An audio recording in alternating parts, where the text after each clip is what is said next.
So everyone, আমরা প্রত্যেকেই দেখেছি অক্টোবর মাসটা মাইনাসে ক্লোজিং হয়েছে, আর নভেম্বর মাসটা নিয়ে আমরা অনেক পজিটিভ। তার কারণ আমরা জানি সাইকেল অনুযায়ী আর মাত্র দুটো মাস আমাদের হাতে, এক নভেম্বর এক ডিসেম্বর। নভেম্বর মাসটা কিন্তু বিগত প্রিভিয়াস ডেটা ওয়াইজ অনেক পজিটিভ একটা মাস, বাট এই মুহূর্তে মার্কেটের যে কন্ডিশন রয়েছে চারিদিকে শুধু ব্লিডিং, অর্থাৎ প্রত্যেকটা অল্টস কয়েন লালে লাল আকার হয়ে রয়েছে, অর্থাৎ মাইনাসের পর মাইনাস। তো এখানে দাঁড়িয়ে আমাদের মনের মধ্যে কিন্তু একটা প্রশ্ন চলছে যে নভেম্বর মাসেও কি আমরা অল্ট সিজন বা বুলরান দেখতে পাবো না? তাহলে কি আমাদের ফাইনালি এক্সিট প্ল্যান করে নেওয়া উচিত? আর যদি এক্সিট প্ল্যান আমরা করে নিই তাহলে আমাদের এক্স্যাক্টলি কোথায় এক্সিট করা উচিত?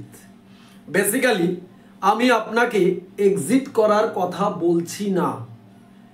আপনার কয়েন আপনি হোল্ড করতে পারেন, আপনি এক্সিট করতে পারেন, সব করতে পারেন, কিন্তু আমি বিটকয়েন থেকে এক্সিট করার জন্য প্ল্যান করছি এবং সেই প্ল্যানটা কোথায় কিভাবে হতে চলেছে এই ভিডিওতে আপনাকে সম্পূর্ণ আমি দেখাবো, যেটা দেখলে আপনি নিজেও অনুমান করতে পারবেন যে অ্যাকচুয়ালি আমাদের এক্সিট প্ল্যানটা কত ইম্পর্টেন্ট।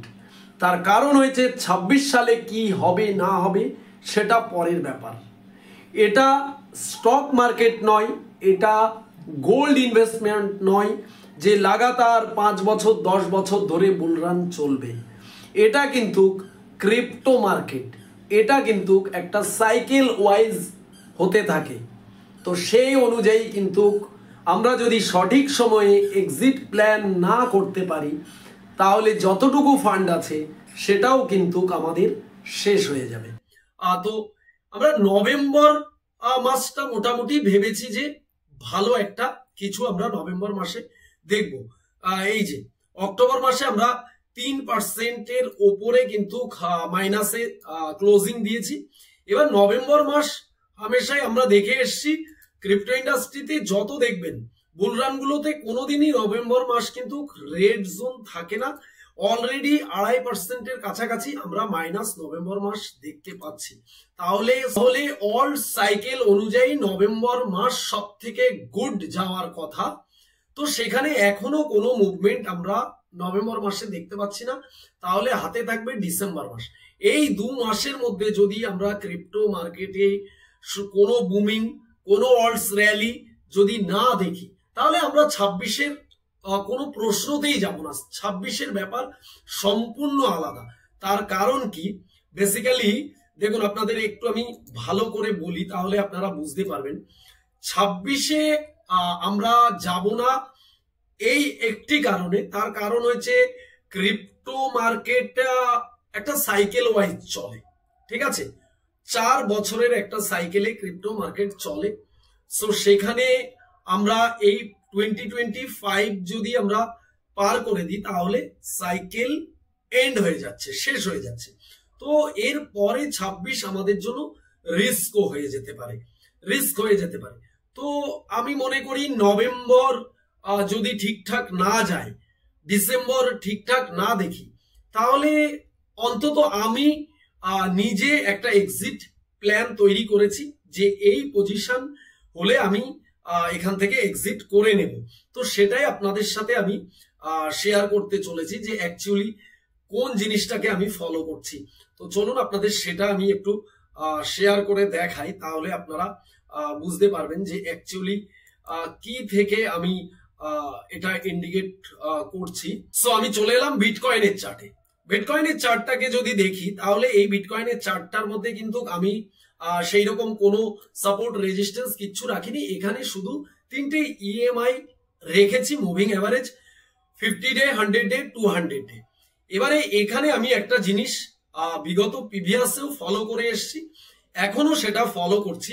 সেটা হয়েছে এই যে 2021 এর যে র্যালি ছিল, টপ ছিল অলমোস্ট, এই যে টপটা ছিল আপনাদের একটু দেখানোর চেষ্টা করি তাহলে বুঝতে পারবেন। এই যে টপটা ছিল, এই টপের পরে মার্কেট যখন ফল করা শুরু করেছে, ড্রপ করতে করতে এই জোনটা দেখুন 50 ডে মুভিং এভারেজের নিচে যখন মার্কেট ক্লোজ দিয়েছে, উইকলি ক্যান্ডেল, মনে রাখতে হবে উইকলি ক্যান্ডেল ক্লোজ দেওয়ার পরে কিন্তু মার্কেট পড়েছে, পড়ার পরে এখান থেকে একটা পুলব্যাক এসছে, তারপরেই কিন্তু এখান থেকে পুরো বেয়ার রান স্টার্ট হয়ে গেছে এবং বিটিসি কিন্তু 69K থেকে অলমোস্ট 16,000-15,000 ডলারের কাছাকাছি চলে এসছে উইকলির উপরে বলছি। সিমিলার আমি কিন্তু এই একই প্রসেসকে কিন্তু ফলো করব, এটা উইকলি চার্ট।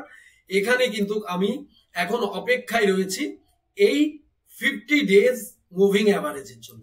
এর নিচে যদি কোনো কারণে একটি ক্যান্ডেল উইকলি রেড ক্লোজিং দিয়ে দেয়, তাহলে কিন্তু আমি আর বিটকয়েনে থাকছি না। স্ট্রং একটি রেড ক্যান্ডেল ক্লোজিং যদি এর নিচে দেয়, তাহলে কিন্তু আমি এক্সিট প্ল্যান করে নেব। বেসিক্যালি কেননা এই 50 ডে মুভিং অ্যাভারেজের নিচে ক্লোজিং দিলে কোথাও না কোথাও সাইকেল শেষ হয়ে যাচ্ছে, টাইম শেষ হয়ে যাচ্ছে এবং এই ইন্ডিকেটর যে ইএমআই এটা খুব স্ট্রং একটা ইন্ডিকেট করছে মার্কেটকে, সাপোর্ট দিয়ে দিয়ে উপরে যাচ্ছে। এই সাপোর্টকে যদি ব্রেক করে দেয় কোনো রকম, তাহলে কিন্তু আমাদের পার্সোনালি আমার এক্সিট প্ল্যান হয়ে যাবে। সেটা যে অবস্থাতেই বিটকয়েন থাকুক এবং যে অবস্থাতে আমার অন্যান্য কয়েনগুলো থাকুক, আমি এক্সিট একটা প্ল্যান করে রেখেছি। বেসিক্যালি এটা আপনাদের সাথে আমি শেয়ার করলাম। তো এর উপরে আরো আপডেট যদি আপনারা পেতে চান, কখন কি মার্কেটের পরিস্থিতি, কি সিচুয়েশন টেকনিক্যালি ফান্ডামেন্টালি, তাহলে আমাদের অফিসিয়াল টেলিগ্রাম চ্যানেলে জয়েন হতে ভুলবেন না। তার কারণ হচ্ছে ক্রিপ্টো মার্কেটে কাজ করতে গেলে টাইম টু টাইম আপনাকে technical analysis, fundamental analysis, geopolitical globally কি চলছে সিচুয়েশন সবকিছু কিন্তু আপনাকে নজরে রাখতে হবে, যেটা ক্রিপ্টো বাজার তার ডেসক্রিপশনে দিয়ে রেখেছে এবং পিন কমেন্টেও দিয়ে রেখেছে। আপনারা কিন্তু জয়েন হতে ভুলবেন না। এখানে সমস্ত কিছু আমরা কিন্তু টাইম টু টাইম আপডেট দিতে থাকি।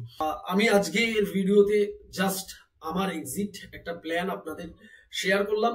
যদি আপনাদের কাছে এটা এতটুকু ইনফরমেটিভ মনে হয়, তাহলে ভিডিওতে একটি লাইক করবেন। চ্যানেলে নতুন হলে অবশ্যই চ্যানেলটিকে সাবস্ক্রাইব করে রাখবেন, পাশের বেল আইকন প্রেস করে রাখবেন। যখনই আমি ইউটিউবে ভিডিও আপলোড করব, সাথে সাথে আপনার কাছে নোটিফিকেশন চলে যাবে।